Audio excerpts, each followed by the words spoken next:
नमस्कार, स्वागत है आप सभी का गणेश एस्ट्रो हेल्प में। मैं हूं आपके साथ डॉक्टर दिलीप और बहुत बहुत स्वागत करता हूं आपका ज्योतिष के इस प्रोग्राम में। इस विशेष वीडियो में हम बात करने वाले हैं इस साल का पहला महीना जनवरी 2022 का कैसा रहेगा धनु वालों के लिए। ग्रहों में जो परिवर्तन आ रहे हैं वो आपके जीवन में क्या लेकर आएंगे, आपका जॉब, कैरियर, पढ़ाई लिखाई, धन, समाज में प्रतिष्ठा, उस सब के बारे में बात करेंगे। इसी के साथ साथ मैरिज लाइफ, प्रेम, आपस में रिश्ते, हेल्थ, स्पिरिचुअलिटी, अध्यात्म, जीवन के सारे क्षेत्रों को हम देखेंगे। देखिए, तो सीधे आ जाते हैं इस महीने में जो गोचर रहेंगे। इस महीने में जैसे हमारे ग्रह दिखाई दे रहे हैं जिस तरह से वो हैं, तो ये दिखती है आपकी कुंडली धनु के लिए। अगर हम धनु को देखते हैं तो धनु मतलब 9 नंबर की राशि। तो आप देख सकते हो कि उसी में लग्न में पहले ही भाव में राशि में ही सूर्य और शुक्र दिखाई देते हैं। इनमें से जो सूर्य हैं वो 14 तारीख को मकर में चले जाएंगे, क्योंकि इस महीने मकर संक्रांति होगी, सूर्य उत्तरायण हो जाएंगे, पर उससे पहले वो यहां पर रहेंगे आपके। शुक्र जो है पूरे महीने यहां पर रहेंगे, पर ये जो शुक्र है ना वो वक्री हैं और ये डायरेक्ट होंगे 29 तारीख को धनु में ही। और इसके बाद देखिए बुध, आप देख सकते हो बुध जो है वो मकर में है और शनि भी मकर में है।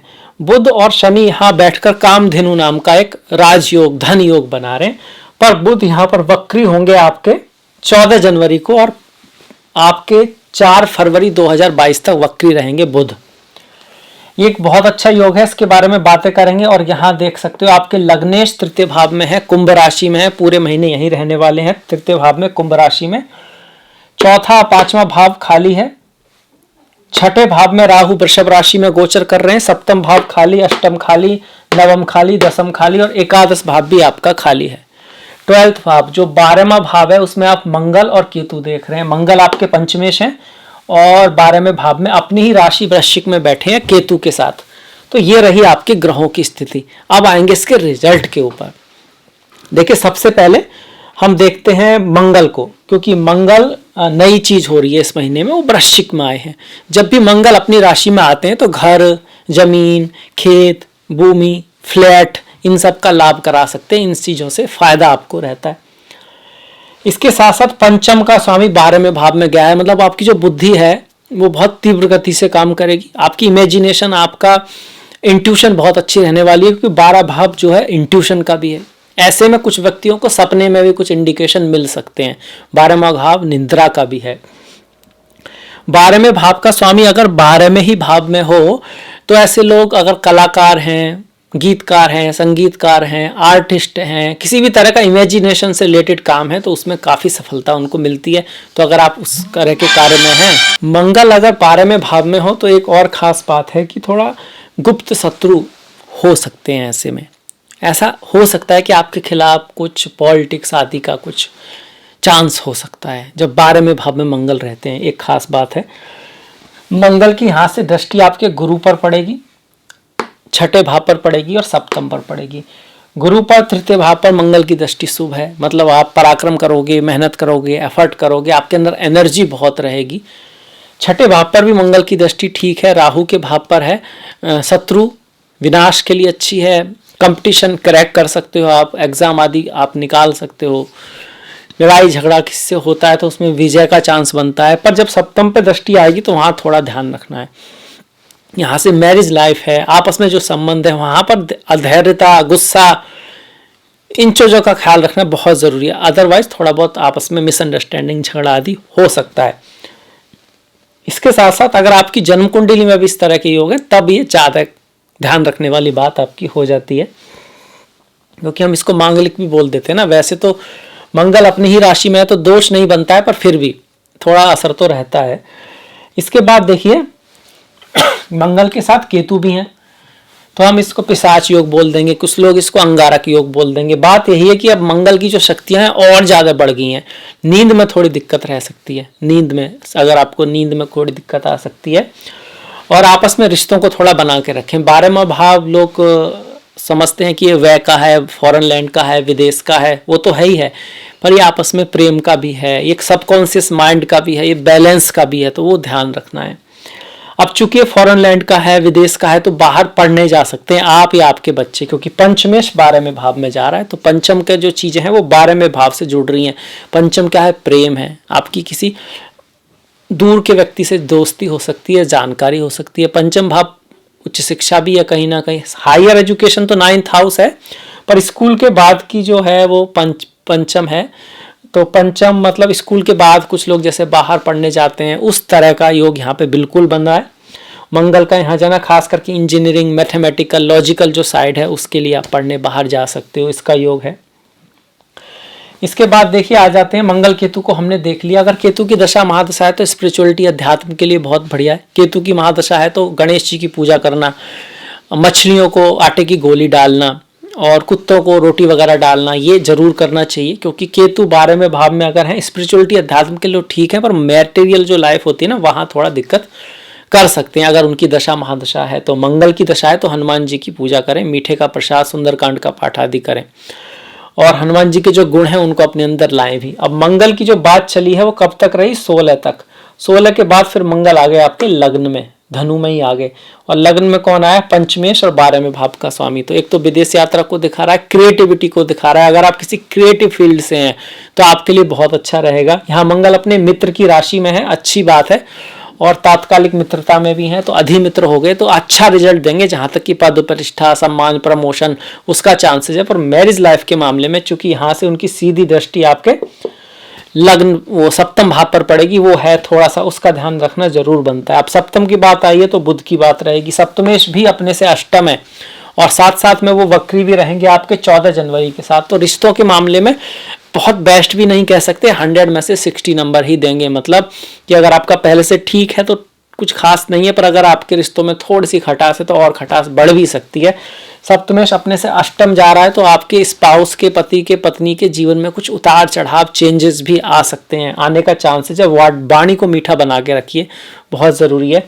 सप्तमेश शनि के साथ है, पर ये राजयोग भी है एक तरह का। देखिए शनि जो हुए धन योग है, माफ कीजिएगा, शनि धन के ही स्वामी है और केंद्र स्थान के, केंद्र के स्वामी के साथ बैठे हैं, दशमेश के साथ बैठे हैं। मतलब आप पद, प्रतिष्ठा, सम्मान जो है आपका उसको बना के रखने की पूरी कोशिश करोगे। अपनी जो वैल्यूज हैं उनके लिए आप काफी प्रयत्न करने वाले हो। और बिजनेस के क्षेत्र में कोई चेंज ऑफ पार्टनर हो सकता है, इस तरह को दिखा रहा है। बिजनेस में नई पार्टनरशिप कुछ बन सकती है बिजनेस के उसमें। सप्तमेश और शनि के साथ में रहने से आपस में रिश्तों में थोड़ा सा रेस्पॉन्सिबिलिटी बढ़ने वाली है, पर आकर्षण हल्का सा कम रहेगा। अब रिश्तों की बात आई है तो शुक्र को देखना जरूरी है। शुक्र जो है वो लग्न में रहेंगे, बहुत अच्छी बात है। तो कहीं ना कहीं मदद हो रही है आपकी। शुक्र आपके बहुत अच्छे ग्रह नहीं है, आपके बहुत कारक ग्रह नहीं है, उसका बहुत मजबूत होना, लग्न में आना बहुत बढ़िया नहीं कह सकते, क्योंकि वो एकादश और छठे भाव के स्वामी हैं। एकादश भाव से धन लाभ तो होगा, आपके बड़े भाई के थ्रू कुछ आपकी लाइफ में इंटरफेरेंस हो सकता है, या उनके थ्रू कुछ धन वगैरह आपके में आ सकता है, ये तो अच्छी चीज हो रही है। पर रोग ऋण शत्रु का स्वामी जो लग्न में आ रहा है, तो स्वास्थ्य का ध्यान रखें, स्वास्थ्य का ध्यान रखें, पानी वगैरह पीते रहें, और दही आदि से शुक्रवार को स्नान कर सकते हैं, माँ लक्ष्मी की पूजा कर सकते हैं, ओम श्रीम का जाप कर सकते हैं। स्त्रियों आदि का आप ध्यान रखें, केयर रखें, उनकी हेल्प करें। शुक्र जो है वो यहाँ पर रोग ऋण शत्रु के मालिक हैं, तो लड़ाई झगड़े आदि से भी बचना जरूरी है। यहाँ से वो सप्तम भाव को देख रहे हैं तो आकर्षण प्रेम के लिए तो ठीक है नैसर्गिक रूप से, क्योंकि शुक्र जो है सप्तम को देख रहे हैं, पर छठे भाव का स्वामी सप्तम को देख रहा है तो आपस में झगड़े आदि को बढ़ा भी सकते हैं। इसके बाद देखिए शुक्र की बात की हमने, मंगल की बात कर लेते हैं। जब वो लग्न में आ गए हैं तो गुस्से के बारे में तो बात की, दृष्टियों की बात नहीं की। दृष्टि उनकी चौथे भाव पर, सप्तम भाव पर, अष्टम पर। तो सप्तम पर तो वही रहा आपका मैरिज लाइफ के मामले में, गुस्से का ध्यान रखना। अष्टम से आपका एक्सीडेंट आदि का चांसेस बनता है हल्का सा, सिर्फ गोचर में, जन्म पत्री में हो तभी होता है, पर हाँ केयर रखना तो इस महीने बनता है। अपने इन लॉज के साथ, सास ससुर के साथ, उनके साथ रिश्तों को थोड़ा सा बना के रखें तो बहुत बढ़िया रहेगा। उनकी हेल्थ आदि का भी आपको ख्याल रखना चाहिए। मंगल की चौथे भाव पर दृष्टि 16 तारीख के बाद घर, जमीन आदि खरीदने के योग बना रही है, उसमें हेल्प जरूर दे रही है।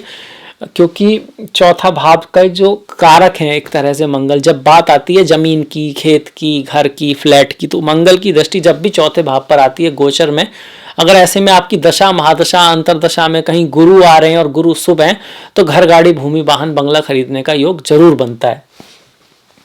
इसके बाद देखिए बुध की बात कर लेते हैं। बुध दशम का स्वामी द्वितीय भाव में जा रहा है, मतलब धन के लिए आप प्रयास करोगे। अपने से दशम का स्वामी 1 2 3 4 पंचम गया है, पद प्रतिष्ठा सम्मान के लिए अच्छा है। पॉलिटिक्स आदि में अगर आप हो तो, या आप जॉब में भी हो, आप बिजनेस में भी हो, आपका स्टेटस बढ़ने को दिखा रहा है, नौकरी लगने को दिखा रहा है, कुछ शुभ ही दिखा रहा है। उस काम के मामले में अच्छा है आपका। सप्तम के मामले में, रिलेशनशिप के मामले में, बिजनेस के मामले में कुछ उतार चढ़ाव ये सब दिखा रहा है आपका। ये बुध के लिए हुआ। बुध को अच्छा करने के लिए क्या करना चाहिए हमको? एक तो वाणी का अच्छा उपयोग करें, प्लानिंग बनाएं, थोड़ा सा चीज़ों को ईजिली लें। जिनका बुध अच्छा होता है उनकी ह्यूमरस बहुत अच्छा, मतलब वो हर बड़ी से बड़े प्रॉब्लम को भी इस तरह से लेंगे कि आपको आइडिया नहीं होता है, ऐसा लगेगा कि कुछ खास प्रॉब्लम नहीं है, हालांकि वो बहुत बड़ी प्रॉब्लम से डील कर रहे होंगे, पर जब पब्लिक में जाएंगे या अपने कलीग से बात करेंगे कहीं पर, तो उसको बड़ी अच्छी तरह से हैंडल कर सकते हैं और एक दो जोक भी मार देंगे। तो वो इस चीज़ को समझते हैं कि सिचुएशन है, लाइफ है, तो प्रॉब्लम आएगी जाएगी, ये पार्ट ऑफ लाइफ है। अगर आप प्रॉब्लम बिल्कुल आपको चाहिए नहीं तो फिर तो शमशान ही है, वहाँ पर सब शांति से लेटे हुए हैं। तो प्रॉब्लम तो जिंदगी की निशानी है, तो उससे तो खुश होने की बात है एक तरह से। अगर बहुत बड़ी प्रॉब्लम आती है तो ये भी समझ लीजिए वो कहीं ना कहीं बहुत बड़ी अपॉर्चुनिटी भी लेकर आई है, क्योंकि जब अगर आप उसको हैंडल आप करना सीख गए तो आगे चल के ये जो आप सीखा है वो आपके बहुत काम आएगा।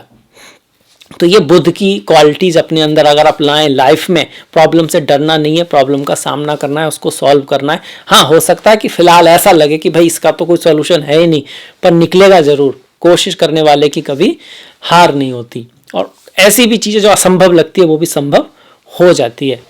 तो ये अच्छे बुध की निशानी है, तो उसको डेवलप करें। इसके साथ साथ किन्नर लोग जो हैं उनकी हेल्प करें, भगवान हरि विष्णु की पूजा करें, गणेश जी की पूजा करें, हरी घास पर चलें, पक्षियों को दाना आदि डालें। तो ये सारे जो चीज़ें हैं बुध हैं, वाणी का अच्छा उपयोग करें। इसके बाद देखिए शनि की बात करें। शनि यहाँ पर कामधेनु नाम का योग बना रहे हैं, धन दे। कामधेनु ऐसी गाय है जो धन देती है। धन क्या, आप खाना मांगो तो खाना देगी, कपड़ा मांगो तो कपड़ा देगी, मतलब आप जो चाहोगे वो देगी। तो आप चूंकि शनि बना रहे हैं तो आसानी से तो नहीं देंगे, पर हाँ आपकी कुछ ना कुछ चाहते हैं। अगर आप एफर्ट करते हो, हार्डवर्क करते हो, प्लानिंग करते हो, टाइम टेबल से स्मार्टली अपने गोल की तरफ बढ़ते हो, तो जरूर शनि हाँ आपको कुछ पूरा करेंगे, भले ये 7.5 क्यों ना हो। 7.5 उनकी है जिनका चंद्रमा धनु में है, और जिनका लग्न धनु है उनके लिए 7.5 नहीं है। और फिर भी शनि का द्वितीय भाव में गोचर लग्न से भी टफ ही कहा गया है, उसमें भी हार्डशिप ही लिखी गई है। ऐसा नहीं कहा गया कि वो लग्न से है तो वो बहुत अच्छा है। धन के मामले में मेहनत, हार्डवर्क होती है, परिवार, फैमिली, वाणी का ख्याल आपको रखना होता है। अच्छी बात यह है कि आपके लिए वो शनि फिलहाल अपनी राशि में, तो कुछ ऐसी खास दिक्कत नहीं करेंगे। शनि की दृष्टियां 1 2 3, माता के स्वास्थ्य का ध्यान रखें, मातृभूमि से दूरी या दूर जाने का प्लान बन सकता है, इन लॉस के साथ रिश्तों का ख्याल रखें, और लाभ जो होगा थोड़ा रुक रुक के होगा, जितना आप चाह रहे हैं उतना नहीं होगा, धीरे धीरे होगा, होने दो धीरे धीरे। पर सबसे बड़ी बात है आप उसके साथ सीखते रहो, अपने आप को अपग्रेड करते रहो, चीज़ों को सुधारते रहो। समय आएगा तो फिर एक साथ बहुत सारा भी होगा। सबसे अच्छी बात क्या है कि हम सही रास्ते पर हैं, बढ़ते जा रहे हैं आगे, अपने आप को हर दिन डेवलप होते जा रहे हैं, ये बहुत ज़्यादा ज़रूरी है। शनि के लिए क्या करें? हनुमान जी की पूजा करें, माँ काली की पूजा करें, ओम क्रीम कालिकाय नमः। गरीब लोगों के साथ अच्छा व्यवहार रखें। आपके अंदर, आपके घर में कोई नौकर आदि या कुछ करने आते हैं तो उनकी तनख्वाह वनका कभी ना रखें, इस चीज़ का खास ख्याल रखें। हो सकता है अगर कोई गरीब व्यक्ति प्रॉब्लम में हो तो उसकी हेल्प आदि भी कर दें। जैसे कि आपको लगता है कोई रिक्शे वाला है, आपको लगता है कि वो बहुत ही गरीब कंडीशन में है, तो आप उसको थोड़ा बहुत हेल्प कर सकते हैं, या कोई इस तरह का गरीब व्यक्ति की कोई हेल्प जो काम में ले उस चीज़ को, खाना दे सकते हैं, कपड़ा दे सकते हैं, इस चीज़ का ख्याल रखें कि वास्तव में उसके काम आए। इसके बाद गुरु की बात कर लेते हैं। लग्नेश तृतीय भाव में है। तृतीय भाव यात्रा का है, भाई बहनों का है, पड़ोसियों का है। इसके साथ साथ ये क्रिएटिव आर्ट का है, डिज़ाइन का है, क्राफ्टिंग का है, इंटीरियर डिजाइनिंग का है, किसी भी तरह की कम्युनिकेशन का है, हाथ से जो भी काम होते हैं, जैसे राइटिंग है, बॉक्सिंग है, या फिर डांस है, ये एनर्जी वाले जो काम होते हैं उनका है। तो ये आपके अंदर एनर्जी काफ़ी रहेगी, हार्ड वर्क आप खूब करेंगे, मेहनत खूब करेंगे, यात्राएं काफ़ी रह सकती हैं, आपके छोटे भाई पड़ोसी बंधुओं का आपकी लाइफ में काफ़ी इन्वॉल्वमेंट हो सकता है। यहाँ से गुरु नवम भाव को देख रहे हैं, भाग्य के भाव को देख रहे हैं, अब्रॉड एजुकेशन के भाव को देख रहे हैं, तो वो चीज़ें भी लाइफ में लेकर आएगा। पिता की लाइफ में कुछ ना कुछ अच्छा जरूर होगा, मेहनत करोगे, पराक्रम करोगे तो भाग्य अवश्य बनेगा। इसीलिए चार्ट में भी आप देखोगे तीसरा भाव ना 9वें भाव के सामने है और पहले तीसरा आता है, बाद में 9वां आता है। पहले पराक्रम करना होगा, मेहनत करना होगा, कामना आएगी, उसको अचीव करने के लिए आप जो कर्म करोगे तभी भाग्य बनेगा। भाग्य ऐसा नहीं है कि भाग्य ऐसे ही होता है, भाग्य भी कर्म का ही रिजल्ट है। तो ये गुरु यही कह रहे हैं कि भाई कर्म करो, आपका भाग्य साथ देगा। इनकी जो दृष्टियां हैं वो बहुत शुभ होती हैं। जो इनकी 5वीं दृष्टि है सप्तम भाव पर है, मतलब मैरिज है, पार्टनरशिप है, शादी है, विवाह है, रिश्ते आदि आने का वो चल रहा है। हालांकि इस महीने में कई सारे नेगेटिव एस्पेक्ट भी हैं, पर गुरु जो है वो ये तो कह रहे हैं कोई रिश्ता प्रेम के लिए गुरु उसका केयर जरूर रख रहे हैं, इस बात का ख्याल रखना जरूरी है। और इसकी वजह से जो मंगल का, सूर्य का जिसकी हमने बात की, वो थोड़ा इफेक्ट है वो कम भी हो जाएगा। अच्छा, सूर्य जो है वो 14 तारीख तक ही ये लग्न में रहेंगे और 14 तारीख तक भाग्य का स्वामी लग्न में है, तो भाग्य आपका साथ देता रहेगा। हालांकि गुस्से का, ईगो का ध्यान थोड़ा सा रखना है, इस बात पे ध्यान देना है क्या सही है ना कि कौन सही है। अदरवाइज सूर्य जब लग्न में हो, कभी कभी ईगो आपके अंदर या आपके साथी के अंदर कोई प्रॉब्लम क्रिएट कर सकता है। वैसे भाग्य का स्वामी लग्न में है तो अच्छी बात है, कुछ ना कुछ भाग्यशाली चीज आपके पास खुद आएगी, इसको दिखा रहा है। पर 14 तारीख को फिर जो है सूर्य यहाँ आ जाएंगे और ये भाग्य से धन के आने को दिखा रहा है, धन और गवर्नमेंट से लाभ को दिखा रहा है, आपको अच्छी सिचुएशन है। इसके बाद हम गुरु की ना 7वीं दृष्टि जो है अब्रॉड एजुकेशन के, उच्च शिक्षा के भाव पर है, तो पढ़ाई लिखाई के लिए, अब्रॉड एजुकेशन के लिए ये भाव लॉ का भी है, तो जो लोग लॉ में हैं, जज हैं, वकील हैं, उनके लिए अच्छा समय है। इसके साथ साथ धर्म के लिए, टूरिज्म का जिनका काम है उनके लिए बहुत अच्छा है। इसके अलावा गुरु की जो दृष्टि है वो एकादश भाव पर है, लाभ पर है, बड़े भाई बहन की भाव पर है। तो ये कहीं ना कहीं ये दिखा रहा है बड़े भाई का स्वामी भी आपके लग्न में आ रहा है, तो आपके सीनियर्स का, फ्रेंड्स का, बड़े भाई आदि का, बड़ी बहन आदि का कुछ आपकी लाइफ में इंटरफेरेंस हो सकता है, उनका कोई प्रभाव हो सकता है, उनके ऊपर गुरु की दृष्टि आ रही है, तो उनके लाइफ में कुछ अच्छा भी होगा। आपकी लाइफ में भी कोई सारी जो विश हैं वो फुलफिल हो सकती हैं, क्योंकि गुरु और शनि दोनों की दृष्टि एकादश भाव पर है और एकादश अवार्ड का है, प्रमोशन आदि का है, तो प्रमोशन आदि का चांस बिल्कुल बना हुआ है।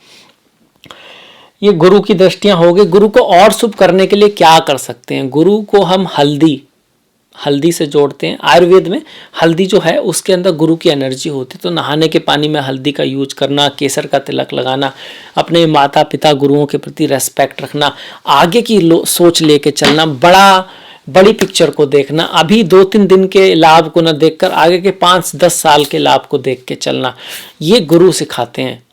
कोई किताब है जो उसमें कुछ लिखा हुआ है, उसको याद करने की क्षमता तो बुद्ध है, पर उस सबको याद करके भी जो निचोड़ निकल के आता है वो गुरु है। तो ये चीजों को अपने लाइफ में अपनाने की आप कोशिश करोगे तो गुरु आपके बढ़िया होंगे। बाकी हल्दी के प्रयोग के साथ साथ गुरु मंत्र ओम ग्राम ग्रीम ग्रोम साह गुरुवे नमः का पाठ करेंगे आप। ओम नमो भगवते वासुदेवाय को भी कर सकते हैं, वो भी आपके लिए बहुत अच्छा रहेगा। इसके बाद देखिए, गुरु के बाद हमने मंगल की बात की, शुक्र की बात हम कर चुके हैं, बुध की, शनि की, राहु केतु हमारे रह रहे हैं। तो देखिए, राहु केतु की बात करें तो राहु छठे में अच्छे माने जाते हैं, शत्रु को परास्त करते हैं, रोगों का निवारण करते हैं, कंपटीशन आदि में आपको विजय दिलाते हैं। हालांकि शत्रु बनाते भी हैं, पर शत्रु बनते भी हैं और शत्रु मिटते भी हैं, इस तरह का रहता है छठे में जब राहु हो। मैरिज लाइफ में, रिलेशनशिप में, पार्टनरशिप में थोड़ा बहुत राहु क्योंकि डिस्टर्ब कर सकते हैं, क्योंकि यहाँ से राहु 12वें भाव में आ गए, इस वजह से तो वहाँ ख्याल रखने का बनता है। हालांकि गुरु का आशीर्वाद है, पर फिर भी अगर राहु की दशा अंतरदशा है तो रिश्तों में थोड़ी खटास तो जरूर डालेंगे। इसके साथ साथ लाभ के मामले में थोड़ा सा इजीली नहीं होगा, हार्ड वर्क करना होगा, मेहनत करना होगा और आपको फ्रंट फुट पे आके खेलना होगा। मतलब जैसे कि हर चीज़ को फेस करना होगा, चीज़ों से भागना नहीं होगा, तभी जाके राहु यहाँ पर आपको प्रॉफिट दिलाएंगे। अपना फेस दिखाइए, सामने आइए, चीज़ों को फेस कीजिए, ना कि भागिए उनसे। कई बार हम लोग जितनी एनर्जी भागने में लगाते हैं उतनी एनर्जी आगे बढ़ने में लगाएं तो हम बहुत आगे निकल सकते हैं, पर हमारा दिमाग चलता है कभी कभी उल्टी डायरेक्शन में। जैसे कि आप कहीं गए, बस खराब हो गई और आपका लक्ष्य बहुत ज़्यादा इंपॉर्टेंट नहीं है, तो आप ये नहीं, अगर जितना दिमाग आप वापस जाने में लगाओगे इतना ही आप अगर इस मामले में लगाओ कि टैक्सी ली जा सकती है, कुछ किया जा सकता है, तो आप लक्ष्य की तरफ पहुंच सकते हो। और ऐसा होता भी है, कोई ज़रूरी चीज़ होती है तो लोग पहुंच ही जाते हैं। इस बात को भी समझिए। जब कहीं सुबह ट्रेन जा रही होती है तो आँख अपने आप खुल जाती है। तो रीजन जो होते हैं ना वो बहुत महत्वपूर्ण है। सुबह अगर एग्ज़ाम हो तो बिना अलार्म के भी आँखें खुल जाया करती हैं। क्यों? क्योंकि वो अंदर से लाता है। तो अंदर से जब कोई चीज़ आए तो वो पराक्रम खुद ब खुद होता है। तो चीज़ों को अंदर से आने के लिए क्या करना है, उनकी इंपॉर्टेंस को समझना है, उसकी महत्वता को समझना है। जैसे कि चाहने से सिर्फ कुछ नहीं होता है। अब अगर हर एक स्टूडेंट से पूछोगे तो सभी पास होना चाहते हैं, सभी फर्स्ट क्लास से पास होना चाहते हैं, पर होते नहीं है। क्यों? क्योंकि चाहत से होता तो सिर्फ हो जाता। जब वो चाहत वास्तव में आपकी होती है, ना कि इस वजह से कि और हो रहे हैं या ये थोड़ा सा मानी है, उसकी वजह से नहीं हो पाता। जब तक अंदर से ना आए पॉसिबिलिटी नहीं होती है। ग्रह भी नहीं करा सकते हैं। तो चीज़ें अंदर से आए, इसके लिए आपको उसकी महत्वता को समझना होगा। अपने लक्ष्य को निर्धारित कीजिए जीवन में। जो लक्ष्य आपको वास्तव में अंदर से प्रेरित करता है उसके लिए ही आप 100% मेहनत दे पाओगे। इस चीज़ को याद रखें और इसीलिए अपने लक्ष्य की तरफ बढ़ें, उसको जानें। लक्ष्य ना वो आपके जैसे फुटबॉल के उसमें ना गोल की तरह होता है। गोल लक्ष्य, गोल ना हो आपका फुटबॉल के मैदान में, आप भागते रहो, क्या मजा आएगा? कुछ मजा नहीं आएगा। तो गोल का होना बहुत जरूरी है। गोल बनाइए, टाइम टेबल बनाइए, उसको अचीव करने के लिए जो आपकी स्किल्स हैं उन पर पूरा ध्यान दीजिए। तो आप एक एक कदम चढ़ते हुए बहुत लाइफ में आगे जा सकते हो। बोलते हैं ना कि 1000 मील की यात्रा एक कदम से ही शुरू होती है। इसके बाद देखिए केतु पर आ जाते हैं। केतु एकदम बहुत अच्छे भाव में, स्पिरिचुअलिटी अध्यात्म के भाव में है। 12वें भाव में केतु आपको स्पिरिचुअलिटी, अध्यात्म, मोक्ष ये सब के लिए अच्छे होते हैं। इसके अलावा लाइफ की रियलिटी को दिखाते हैं। बहुत सारे टफ सिचुएशन भी क्रिएट कर सकते हैं, पर उनका जो उससे जो आप सीखोगे वो आपके लाइफ में बहुत काम आने वाला है। आपको वो आप कह सकते हैं कि मोह से थोड़ा दूर करने वाले हैं केतु। यहाँ पर आपको वैराग्य की तरफ ले जाने वाले हैं, लाइफ के एसेंस को समझाने वाले हैं। ये समझाने वाले हैं कितनी सारी बातें जिनको हम इतना इंपॉर्टेंस देते हैं, उनका कोई इंपॉर्टेंस वास्तव में है ही नहीं, हमने ही बना रखा है। वो भी सिर्फ हमारे दिमाग में है। वो भी तब तक जब तक कि हम समझ नहीं पाते हैं। जब समझ में आता है तो आपको भी बड़ा अजीब लगता है कि इन चीज़ों को इतना इंपॉर्टेंस क्यों दे दिया। इसीलिए इसको मोक्ष कहते हैं। मोक्ष मतलब फ्रीडम, हर चीज़ से फ्रीडम। फ्रीडम मतलब स्वतंत्रता, किसी चीज़ को पकड़ना नहीं। पकड़ने के लिए